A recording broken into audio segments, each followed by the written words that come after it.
कसरत से अल्लाह सुब्हानहू व तआला का जिक्र करना बहुत इंपॉर्टेंट चीज़ है। एक सहाबी आया और कहा, या रसूलल्लाह, निजात का रास्ता बताएं, निजात किस में है? फरमाया, ला यज़ालु लिसानुका रतबम मिन ज़िक्रिल्लाह, अपनी ज़बान को अल्लाह के ज़िक्र से तर रखो, इसमें निजात है। अपनी उक़बा बिन आमिर, अपनी ज़बान को अल्लाह के ज़िक्र से तर रखो, अपनी ज़बान को ना, देखिए सुभान अल्लाह, फरमाया मल्लाज़िमल इस्तिग़फ़ार, जो शख्स इस्तिग़फ़ार को लाजिम पकड़ लेता है, क्या होता है? जअलल्लाहु मिन कुल्लि ज़ीक़िन मख़रजा, अल्लाह ताला हर तंगी से उसको मखरज देंगे, निकालेंगे, हर मुसीबत से निकालेंगे। व मिन कुल्लि हमिन फ़रजा व यरज़ुक़ुहु मिन हैसु ला यहतसिब, हर मुश्किल से निकालेंगे, हर गम से निजात देंगे और उसको वहाँ से रिज़्क़ देंगे, कैश देंगे जहाँ से उसने कभी इमेजिन नहीं किया होता। फरमाया, तूबा लिमन वजद फ़ी सहीफ़ति इस्तिग़फ़ारन कसीरा, glad tidings to the one who found इस्तिग़फ़ार in his book with abundance, खुशखबरी हो उस बंदे को कि जो क़यामत के दिन आया और उसने अपने आमाल नामे में कसरत से इस्तिग़फ़ार को देखा। सुभान अल्लाह। इमाम अहमद बिन हम्बल सफ़र कर रहे थे, बड़ा फेमस वाक़या है, सफ़र कर रहे थे, रात लेट हो गई, मस्जिद में इजाज़त है कि मैं रात यहाँ रह लूँ, तो उन्होंने कहा नहीं, आप यहाँ रात नहीं रह सकते। तो एक नान बनाने वाला गुजर रहा था, तो उन्होंने कहा, आप क्यों बुज़ुर्ग को तंग करें, बुज़ुर्ग आप मेरे पास आए, बाबा जी मेरे घर रह लें। तो उन्होंने कहा ठीक है। तो वो जब घर लेके गया तो वो रात को नान, वो तो आटा गूंदता था, आटा गूंद रहा और कहता है अस्तग़फ़िरुल्लाह अस्तग़फ़िरुल्लाह। इमाम अहमद बिन हम्बल रहमहुल्लाह बैठे हुए हैं, कहते हैं आपको इस ज़िक्र ने कभी ज़िंदगी में फ़ायदा भी पहुँचाया है? तो उन्होंने कहा आपको मैं क्या बताऊँ। तो वो अपने पूछ लिया, पहले मैं गरीब था, फ़कीर था, जब से मैं ज़िक्र ये करना शुरू हुआ हूँ, माल इतना है कि संभाला नहीं जाता मुझसे, और हर दुआ मेरी अल्लाह रब्बुल आलमीन ने कबूल की है, बस एक दुआ जो रह गई है। कहते हैं वो क्या? कहते हैं सुना है कि इमाम अहमद बिन हम्बल बड़े इमाम हैं, उनसे मुलाकात का शौक़ है, वो आज तक कबूल नहीं हुई। इमाम अहमद बिन हम्बल कहते हैं कि वक़द जुरिरतु इलैका जर्रा, ऐसे लगता है कि मुझे आपके पास घसीट के लाया गया है आपसे मुलाकात करवाने के लिए। मैं हूँ इमाम अहमद बिन हम्बल। ये है तौबा इस्तिग़फ़ार के फ़ायदे, ये है तौबा इस्तिग़फ़ार। कसरत से इस्तिग़फ़ार पढ़ा करें ज़िंदगी में। अल्लाह के नबी अपनी एक महफ़िल में, एक सेटिंग में 70 से 100 मरतबा इस्तिग़फ़ार पढ़ा करते थे, एक सेटिंग में। और कसरत से दरूद पढ़ें, कसरत से दरूद पढ़ा करें। एक साहबी हाथ उठाए और दुआ मांगनी शुरू हो गए। तो अल्लाह की ने कहा कि तुमने बहुत जल्दी की है, पहले अल्लाह की हम्द बयान करो, फिर मुझ पर दरूद पढ़ो, फिर दुआ मांगो। तो उन्होंने कहा कि ठीक है रसूलल्लाह, मैं आइंदा अल्लाह की हम्द बयान करूँगा, आप पे दरूद पढ़ूँगा और फिर दुआ मांगूँगा। तो उन्होंने कहा फ़इन ज़िदत फ़हुव खैरुल लक, अगर मुझ पर दरूद ज़्यादा पढ़ोगे तो तुम्हारे लिए मज़ीद बेहतर है, मेरे लिए नहीं, तुम्हारे लिए बेहतर है। तो उन्होंने कहा ठीक है रसूलल्लाह कि आई विल रिसाइट 1/3 दरूद एंड 2/3 दुआज़। उन्होंने कहा फ़इन ज़िदत फ़हुव खैरुल लक, अगर तुम दरूद और ज़्यादा कर लोगे तुम्हारे लिए बेहतरी है। तो उन्होंने कहा ठीक है रसूलल्लाह, मैं 2/3 दरूद पढ़ा करूँगा आप पे और उसका 1/3 दुआ किया करूँगा। तुम फ़इन ज़िदत फ़हुव खैरुल लक, अगर तुम और ज़्यादा कर लो तो तुम्हारे लिए फ़ायदा है। उन्होंने रसूलल्लाह आज के बाद आप पे मैं दरूद ही पढ़ा करूँगा बस। उन्होंने कहा अगर तुम ये करोगे तो अल्लाह ताला तुम्हारी तमाम परेशानियों ख़त्म कर देगा और तुम्हें हर मुश्किल से आज़ाद कर देगा।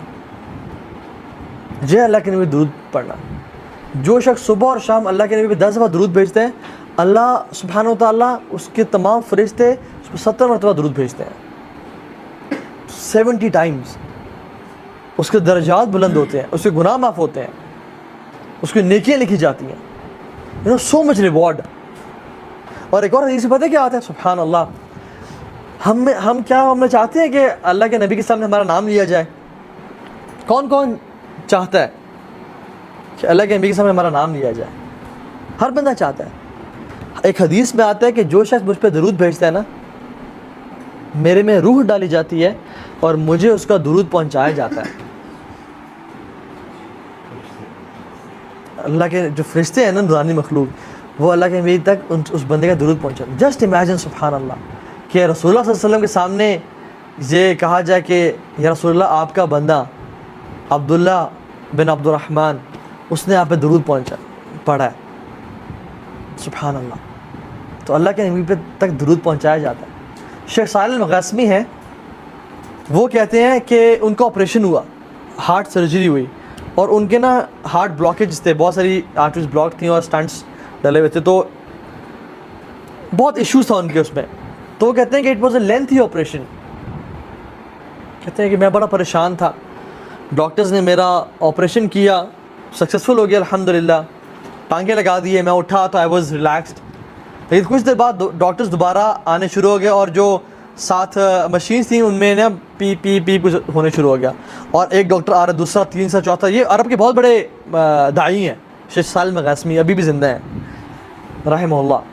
तो डॉक्टर्स आए और वो कहते हैं मैं अब तो बहुत परेशान हो गया कि अब क्या हो रहा है। तो उन्होंने उनकी शक्ल पे ना परेशानी देखी, मैं मज़ीद परेशान हो गया। तो उन्होंने कहा कि आपके जो ब्लॉकेज थे ना वो समथिंग हैपन कि बहुत ज़्यादा ना ब्लॉक हो गया and we have to reoperate you again, तो हमें दोबारा खोल के सर्जरी करनी पड़ेगी। तो कहते हैं कि पहली सर्जरी में तो I was a bit relax, लेकिन इस दफ़ा मैं बहुत परेशान हो गया। तो वो लोग जब गए अपनी इक्विपमेंट्स लेने के लिए और अपने चीज़ें लेने के लिए, तो कहते हैं आई वाज रियली वर्रिड। कहते हैं कि मेरे साथ एक ना आई थिंक लेबनानी नर्स खड़ी हुई थी, वो मुझे कहती है कि या सालेह सल्ले अला मुहम्मद, या सालेह अल्लाह के नबी पे दुरूद पढ़ो। और कहते हैं कि मैं अल्लाह के नबी पे दुरूद पढ़ना शुरू हो गया इस यकीन के साथ कि अल्लाह के नबी ने फरमाया कि अगर तुम मुझ पर दुरूद पढ़ोगे तुम्हारी सारी परेशानियां ख़त्म हो जाएंगी और तुम्हारी सारी मुश्किलात का हल निकल आएगा। तो कहते हैं मैं दुरूद पढ़ना शुरू हो गया, हत्ता कि जब डॉक्टर्स आए और दोबारा उन्होंने मुझे कुछ चीज़ें अटैच की तो दे वर कन्फ्यूज एंड सरप्राइज्ड। और जब मैंने पूछा कि ये क्या हुआ है, कहते हैं कि जो रिपोर्ट्स अभी आ रही थी कि ब्लड दोबारा जो है ना ब्लॉकेजेस आ गई हैं, they are all removed, they are all gone. और कहते हैं कि मुझे उस दिन अल्लाह के नबी पे दुरूद पढ़ने की फजीलत समझ में आई कि कितना अफजल है ये ज़िक्र अल्लाह के नबी पे दुरूद पढ़ना। सुभान अल्लाह। तो अपनी ज़िंदगी को ना कसरत से, जब भी फ्री टाइम है ना, दरूद कसरत से पढ़ा करें, इस्तिग़फ़ार कसरत से पढ़ा करें, दिन में 100 दफ़ा सुभान अल्लाह व बिहम्दिही पढ़ा करें।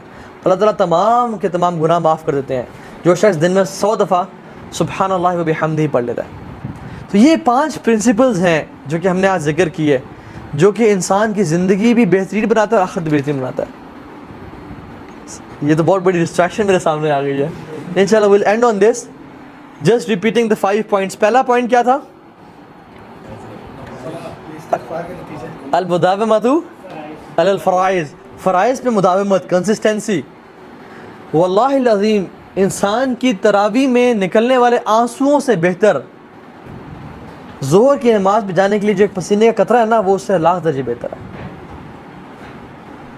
एक इंसान तहज्जुद में रो रहा है और आंसू पे आंसू बहाता है, और एक इंसान ज़ोहर की नमाज़ पे जाता है और उसकी जो माथे पसीना आता है ना, वो उससे लाख दर्जे बेहतर है, क्योंकि फ़राइज़ अल्लाह ताला के यहाँ बहुत महबूब है।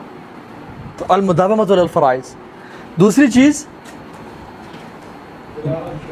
तिलावत कुरान, अल मुदावमत अला तिलावत कुरान। तीसरी चीज़ अपने दिल को साफ़ कर लेना। चौथी चीज़ नहीं, ये तो 5वीं था जिक्र, चौथी ये तो तीसरी थी, नरमी नरमी नरमी। ठीक है, अपने दिल को अपने मिजाज को नरम बना लें इंशाल्लाह।